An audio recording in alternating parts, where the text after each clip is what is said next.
O pessoal fala, mas cometeu crime, que não sei o quê, que a cadeia é pra apartar o cara da sociedade, não tem que ter moleza e coisa e tal, não sei o que. As coisas não podem ser resumidas a ou é uma coisa ou é outra. Eu acho que é isso que você está tentando trazer e acho que é legítimo. Então, quer dizer, é óbvio que eu também... você...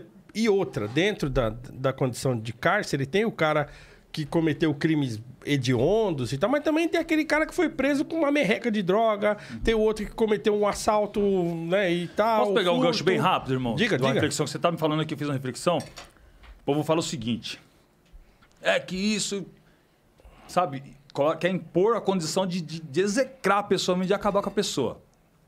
Daí, ao mesmo tempo, ele vê uma cobrança chamada Lei da Favela. Aí ele fica horrorizado. Nossa, não tem justiça nesse país? Por que fez isso? Por que não chamou a polícia? Por que não fez aquilo outro? Foram fazer isso. Mas agora há pouco ele estava pregando isso. A lei da favela dentro do contexto democrático, vamos assim... dentro do contexto da proteção do Estado. Da proteção do Estado, isso. Então ele quer embutir dentro da proteção do Estado mais ódio, mais raiva, mais aquela coisa mundana. E aí quando ele vê do lado dele ali... prevalecer por algumas pessoas que ainda não conseguiram assimilar isso, prevalecer a lei da favela. Qual que foi a lei da favela? Primeiro cara a ser submetido na história que a gente conhece, que foi submetido à lei da favela. Vocês conseguem me falar quem foi? Não sei. Jesus Cristo. Opa! Realmente. Jesus Cristo foi o cara. Ele foi submetido, o primeiro cara que eu lembro na história, submetido à lei da favela. O cara pegou e falou assim, olha... Justiçamento, né? O cara pegou e lava as mãos, né? Falou, vai aí. E aí, liberta quem? Barrabás ou Jesus? Libertaram Sim, Barrabás e Jesus foi para a lei da favela. Cara. E aí você quer implantar até... E aí, uma vez eu também respondi para outro cara. Não, mas Ângelo, isso e aquilo. Eu falei, olha, eu observei seu perfil. Você fala muito de Deus, de Jesus e tal. Eu falei, não pergunta para mim o que ele faria, não. Pergunta para ele, nas suas orações. Pode crer. Aí depois você encontra a resposta, mano. Você não vou conseguir te responder. Mas você é religioso, vai lá e pergunta para Jesus o que ele faria nessas condições aí. Mandou um direct para mim e falou assim, Ângelo, me desculpa, mano. Eu falei, então você não pode usar o nome de Jesus.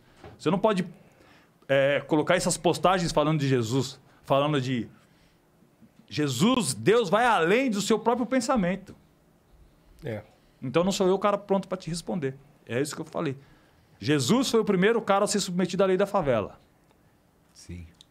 Não, assim, e é isso, assim. E ainda que, né, então, não é, mais uma vez, não é querendo dourar a pílula ou passar pano e tal. O problema é o seguinte, o Estado não pode ser justiceiro. E o Estado, ainda que o sujeito tenha cometido um crime execrável, o Estado não pode cometer com ele uma atrocidade... Um outro crime. Não se comete um crime para poder justificar um outro crime. Exatamente. Então, assim, tinha que ter um jeito de... Claro, você... não dá... Tem gente que não dá para ressocializar, não sei o quê. Tudo bem, a gente pode discutir isso por dias e dias, mas o fato é o seguinte, o Estado não pode ser um agente de justiçamento, ponto. Certo? Ele tem que botar o cara lá, o sujeito tem que ficar lá, sei lá, a vida inteira e tal, mas ele tem que ficar lá de um jeito que ele não perca o mínimo de dignidade que ele pode ser reconstruído ali. Existem dois estados, né, irmão? Quando você fala do contexto punitivo. O estado de justiça e o estado de vingança. Muita gente pensa que a justiça é a ferramenta de vingança. É vingança. Não é ferramenta de vingança.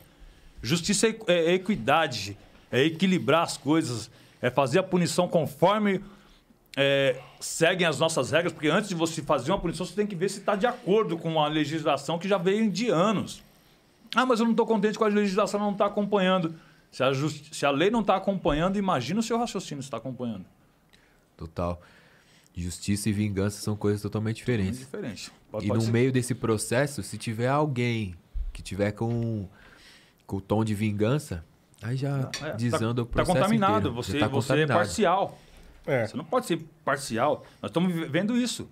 Recentemente nós estamos vendo as pessoas que deveriam e que devem nos dar o exemplo agindo como se fosse um clube. Sim, muito. De colegas. Uhum. Eu fiz uma postagem esses dias, ela deu uma repercussão muito grande, é uma discussão que eu venho travando. E eu gosto, eu não apago as postagens do meu Instagram, as pessoas que falam mal, que falam isso, aquilo, outro.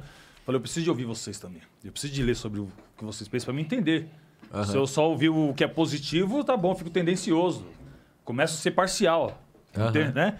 E aí, discutindo nesse contexto, o que eu falei? E torno a dizer. A atual liderança do nosso país colocou a Constituição do braço, colocou o Código Penal debaixo do braço e colocou sua ideia, né, aqui na mão e falou assim, a minha ideia que eu tenho é essa, a respeito da aplicação de determinada norma chamado o Estatuto do Indulto. Só que você para pensar que você é um governante.